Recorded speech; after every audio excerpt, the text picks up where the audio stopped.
have often told you stories about the way I live a life of a drifter, waiting for the day when I take your hand and sing your songs, and maybe you'd say, come lay with me, love me, and I would surely stay. But I feel I'm growing older, and the songs that I have sung echo in the distance like the sound of a windmill going round. Guess I'll always be a soldier of fortune.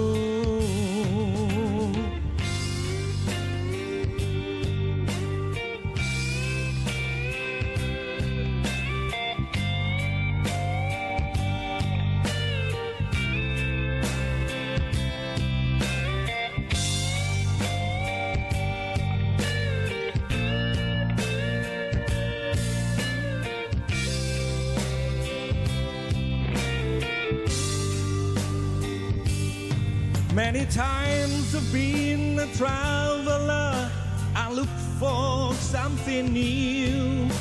In the days of old when nights were cold, I wandered without you. But those days I thought my eyes had seen you standing near.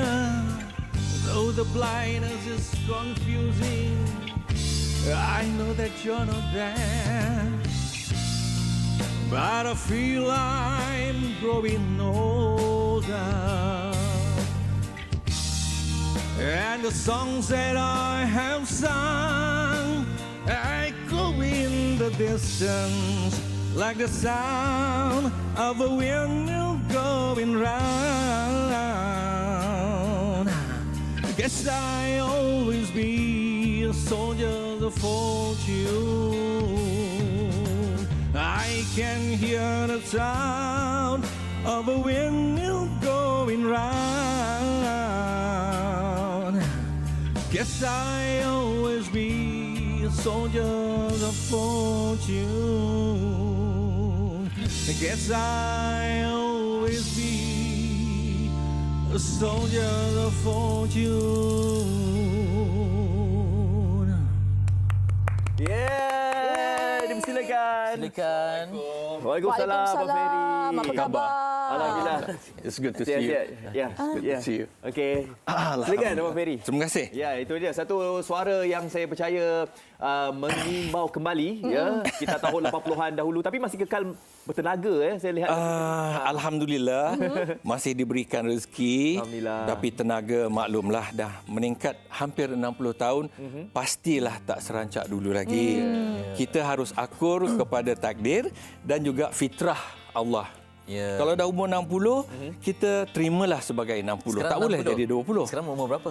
Hampirlah. Hampir 60. Masih Setahun lagi. lagi. Oh, Setahun setahun lagi lagi. 60. Tapi yang penting tengoklah di baju tu. Ya. Memang trademark ya. Saya suka menikmati sesuatu yang tidak dinikmati oleh orang lain. Ya. Dan baju ini kalau orang tengok mungkin katanya cantik. Sebenarnya baju ni saya beli di Waterlooplein di Belanda, iaitu sebuah pasar lambak. Pasar karat. Ya. Dari Waterlooplein, dan ini adalah Bavarian Tirol nama dia. Bermakna jaket-jaket yang dicipta oleh orang Jerman Ya. pada zaman dulu. Jadi baju ni baju lama sebenarnya. Kenapa berminat dan kenapa begitu serasi sekali? Daripada dulu memang begitu. Okey. Memang dah jiwanya. jiwa saya memang suka benda-benda yang tidak ada pada orang lain. Okey, baik Abang Ferry. Lama menghilang ni mesti tertanya-tanya ke mana perginya? Sebenarnya saya sentiasa ada di sini. Tidak ke mana-mana pun. Tetapi saya suka berkarya. Jadi karya itu bukan hanya setakat menyanyi, bukan saja setakat berniaga, mungkin juga bermotivasi, beramal jariah, apa saja dalam bentuk pengkaryaan. Hidup kita adalah satu perjalanan karya. Baik, mungkin pada adik-adik generasi baru tertanya nama yang betul unik ya. Okey, saya ingat saya ketika darjah 2 kot saya ada baca. Ya, Tapi ya. sekarang untuk pengesahan sajalah. Okey. Okey, Ferry Anugerah Makmur. Betul. Jadi Unik. Unik. Okey. Apa asal usul nama itu? Cerita ini berkisar daripada seorang pemain badminton Indonesia yang bernama Ferry Sanoville. Jadi arwah mak ayah dia sangat minat kepada badminton. Maka diberikanlah nama anak seorang juara, Ferry. Dan anugerah adalah penantian ayah bonda selama lebih 8 tahun sebelum kelahiran seorang anak. Dan itulah anak laki-laki. Ayah menginginkan anak perempuan. Okey. Tetapi tidak dapat, yang menang bonda. Bonda menang dapat anak lelaki. Itulah anugerah Allah. Dan Makmur itu adalah nama arwah ayah. Ya. Jadi nama itu menjadi sebuah cerita. Ferry adalah anugerah Allah kepada sebuah keluarga yang makmur, insya-Allah. InsyaAllah. InsyaAllah itu dia. Kan bercakap bercakap mengenai Ya, silakan cakap. Ya, saya akan bercakap mengenai mak ayah ni. Tadi Abang Ferry ada cerita pasal novel biografi Abang Ferry yang akan datang ni nanti. Ya. Kabarnya akan diedarkan ke 3 negara, Malaysia, Indonesia dan juga Vietnam. Dan menarik sekali mengenai penceritaan dalam novel tu Abang Ferry. Mungkin boleh kongsikan. Ini bersesuaian dengan masyarakat majmuk Malaysia khasnya dan juga dengan kecelaruan dunia amnya. Bagaimana kesinambungan daripada kesatuan bangsa, bahasa dan budaya dapat membentuk muhibah dan sentosa hidup. Kerana ibu saya dilahirkan sebagai wanita Tionghoa yang berdarah Jawa, jatuh cinta dengan arwah ayah, seorang anak saudara Pak Kiai besar dari Sumatera Barat. Jadi pertembungan dua bahasa, dua budaya dan dua agama memanglah sangat bercanggah. Dan akibat daripada percanggahan ini tidak ada restu daripada pihak mak. Dan nenek begitu keras menghalang. Tetapi begitu pula lah kerasnya kasih sayang mak dan ayah untuk memohon izin untuk disatukan secara sah. Dan izin tidak diberikan.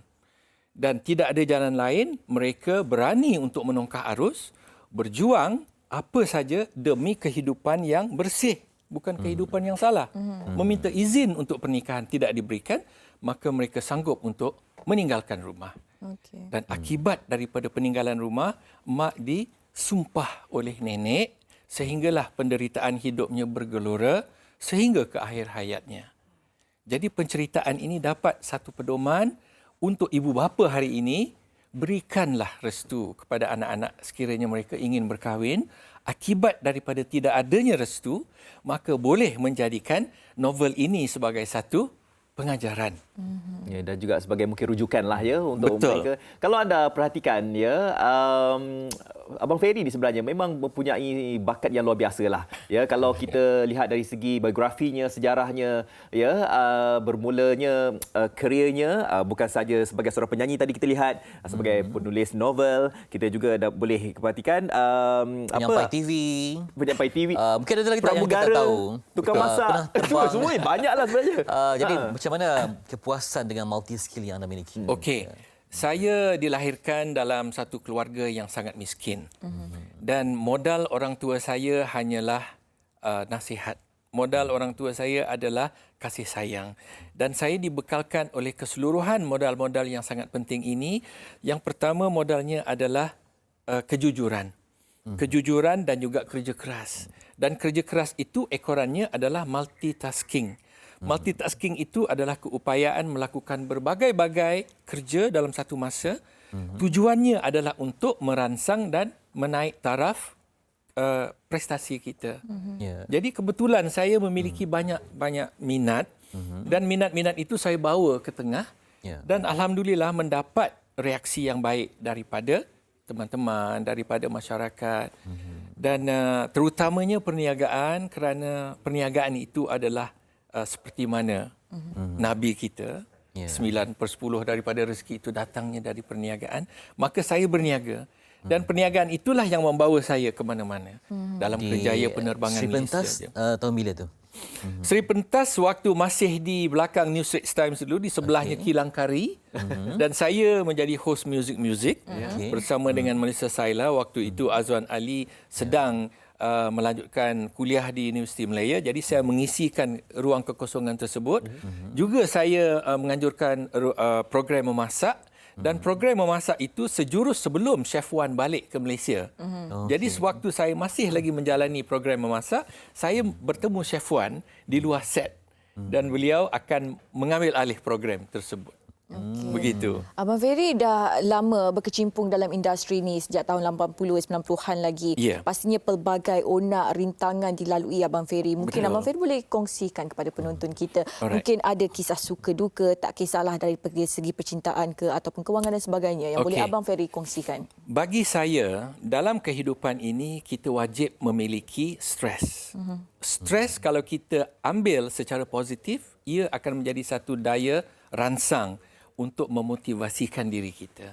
Apabila manusia tidak memiliki stres, tidak ada rintangan dan tidak ada cabaran, maka manusia itu tidak boleh bergerak lagi. Di sinilah saya terima, contohnya COVID sekarang ni, kita kalang kabut dengan COVID. Tetapi tidakkah kita terfikir daripada COVID, kita boleh mencari sesuatu yang boleh mengambil keuntungan daripada masalah ini. Di sinilah orang-orang berniaga sering mencari tahu apakah yang boleh dilakukan daripada masalah ini. Jadi masalah yang saya lalui banyak sekali. Dalam dunia penganjuran seni lukis misalnya, saya sudah tertipu 3 kali oleh seniman-seniman. Dalam dunia hiburan, saya pernah dianiaya sewaktu satu pertandingan. Itu biasa. Kerana jatuh itu biasa. Tetapi bangkit dari kejatuhan itu luar biasa. Jadi bagi saya kalau jatuh itu macam budak kecil, dia naik basikal jatuh. Tapi dia tidak putus asa. Dia nak berjalan, dia jatuh. Tetapi pernah kita lihat anak-anak kecil yang putus asa dah tak nak. Mulai besok saya tak nak jalan dah. Dia yang akan mana, tetap berjuang. Ketika jatuh tapi tak menjulang dendam. Ya. Cabarannya. Okey, di situlah letaknya kematangan kita. Apabila kita memiliki peluang untuk membalas dendam, tetapi kita memilih untuk tidak membalas dendam, tetapi kita memilih untuk memaafkan dan memberikan pelukan kepada orang itu. Ini merupakan suatu kejayaan yang sangat luar biasa. Kejayaan yang sangat terpuji. Jadi begitu juga dengan saya. Saya banyak kali tertipu, banyak kali teraniaya, banyak kali tumbang, tetapi saya maafkan semua orang-orang ini dan sekarang saya tidak ada stres dah. Kalau saya simpan di dalam, dia akan menjadi satu terbuku yang menjadi lebih besar dan akhirnya orang yang kita marah itu pun tak apa-apa. Kita yang kena sakit jantung, sakit darah tinggi, sakit sendi semua akibat daripada kita marah kat orang tu. Kita yang stres sendiri. Itulah rahsia Abang Ferry kekal, saya percaya, sampai ke tahap ini. InsyaAllah. Ramai di antara anda yang mungkin kalau nak bertanyakan soalan kepada Abang Ferry, anda boleh hubungi kami di talian seperti biasalah ya. Taliannya seperti biasa, anda boleh call kami ya, dan anda boleh tanyakan soalan apa di saja. Facebook dan sebagainya. Ya. Jadi ada tak buat amalan tertentu untuk sihat? Kesihatanlah Okey, ini seronok saya nak kongsi. Saya baru saja disahkan oleh doktor ada memiliki batu di dalam hempedu. Dan batu ini tidak boleh melalui laser. Satu-satunya cara adalah untuk dibedah. Tetapi saya juga mempelajari ilmu makanan daripada budaya Jepun. Satu-satunya cara saya sekarang adalah untuk meneruskan budaya makan saya. Segala apa yang suka saya makan, ataupun saya mengikuti cara kedua, iaitu satu makanan selang 48 jam. Okey. Jadi dalam masa 48 jam saya hanya minum air saja. 2 hari minum air 2 saja. hari minum air saja. Kemudian saya seling kembali dengan makanan. Maknanya 1 hari makan berat. Makan berat. 48 jam tak sentuh makanan sama sekali. Okey. Kemudian buka puasa 48 jam kemudian. In between tu air saja. Air bukan air manis lah. Tak ada manis. Tak boleh manis. 0 kalori, air mineral. Okay, Faiz akan buat Kejap lagi ya buat. Dan insya-Allah. Berapa lama dah Abang Ferry mengamalkan gaya pemakanan? Dah hampir 6 bulan. 6 bulan. Jadi apa dia punya hasilnya? Hasilnya sekarang saya merasa lebih sihat, lebih berstamina dan saya jarang merasa mengantuk. Demam ke selsema ke pun dah tak ada sangat. Dan gangguan pada hempedu itu pun sudah dilihat berkurangan. Alhamdulillah. Jadi ini adalah satu cara detox kerana logiknya sangat mudah. Apabila kita makan, kita perlu pembakaran. Orang-orang macam kita, apa pembakaran yang kita buat? Dunia aircon, kereta aircon, rumah aircon, pejabat aircon, dan nak pergi gym, dalam gym pun ada aircon. Betul. Kecuali kita abang-abang seni bina, mud contract. Pagi petang ikat batu, angkat simen berat. Okey, kita boleh makanlah 3 kali sehari. Macam kita sebenarnya tak perlu. Dan apabila tidak ada lagi makanan yang perlu dihadam, maka sistem pembakaran akan menghadam lemak kita lah. Di sanalah kuncinya kita akan menjadi lebih sihat. Kerana di lemak-lemak itu juga mengandungi toksik. Jadi toksik itu akan dinyah sekali lah dengan sistem yang lebih dinamik. Patut pun nampak masih sihat, bertenaga, menyanyi pun Bertarik masih tinggi boleh lagi, lagi kan. Tapi sebab pagi-pagi kan jadi dia ada si tergelicik sikit tu kan. Saya mohon kemaafan kepada audiens. Sebab tadi sebut berdarah Jawa. Betul. Jadi apa mungkin pepatah Jawa ke apa tradisi Jawa yang ada dalam diri yang dapat dikongsikan? Okey. Orang Jawa ini terkenal dengan keramahan dan juga kejujuran. Jadi apa saja dalam kehidupan ini, jika kita tidak memiliki apa-apa, sanjunglah modal kejujuran itu. Dan sanjunglah modal kesetiaan. Sanjunglah modal kepada kegigihan. Ini 3 adalah asas kepada setiap orang Jawa. Jadi orang Jawa ni walaupun dia dah kaya raya, dia tetap pegang kepada pedoman bahawa dia perlulah jujur dalam hatinya. Dan jujur ini bukan dikala orang lain melihat. Jujur dikala tidak ada orang yang melihat. Ini merupakan cabaran yang sangat besar. Katakanlah terletak dompet orang tercicir kan, dalamnya banyak duit. Orang tak ada ni, tak apalah kita ambil lah. Kalau ada orang, kita nak tunjukkan bahawa kita jujur. Betul. Bang, ini abang punya ni saya. Sebab ada orang melihat. Betul.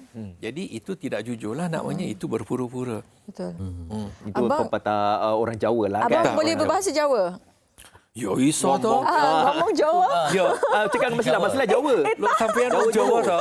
Lah yo. Lah yo ah. Wong Jawa iki carane piye ya? Jawab mestilah. Janganlah. Tadi dah nyanyi kan? Tadi nyanyi ni suruh cakap, suruh ngomong Jawa lagi, janganlah.